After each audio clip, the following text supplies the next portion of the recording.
ప్రభుత్వం రాలే. BAC meeting లో తీసుకున్న నిర్ణయాలు వేరు. ఈ రోజు శాసనసభలో బీఏసీ నిర్ణయాలని చెప్పి పెట్టింది పూర్తిగా వేరుగా పెట్టారు. బీఏసీలో 7 రోజులు అసెంబ్లీ నడుపుతామని, తర్వాత మళ్లీ బీఏసీ పెట్టి ఎన్ని రోజులు జరపాలో నిర్ణయిస్తామని బీఏసీలో నిర్ణయం జరిగింది. కానీ ఇలా బీఏసీ ఎజెండా ఏం చెప్పిండ్రు, సభలో ఏం పెట్టారు, ఎన్ని రోజులు జరపాలన్నది స్పీకర్ గారి నిర్ణయానికి వదిలేసినాము అని.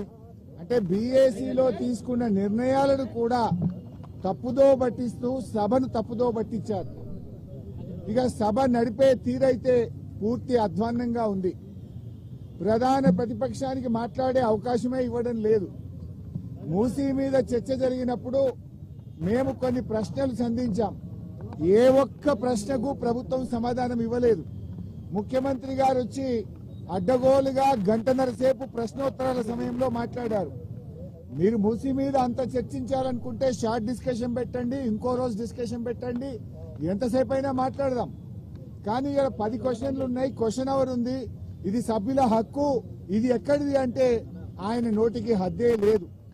ముఖ్యమంత్రి గారు అసెంబ్లీని బూతులమయం చేశాడు.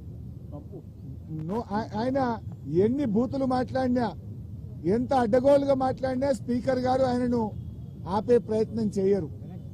ఇలా మేము ముఖ్యమంత్రి గారు మాట్లాడిన వ్యాఖ్యల మీద మేము ప్రొటెస్ట్ చేస్తాము, మా యొక్క సూచనలు ఇస్తాము అంటే అసలు మాకు మైకే ఇవ్వడు. మాకు మైక్ ఇవ్వకుండా ఇంకొక విపక్షానికి మైక్ ఇచ్చారు, సంతోషం. మరి ప్రధాన ప్రతిపక్షానికి మైక్ ఇయ్యారా?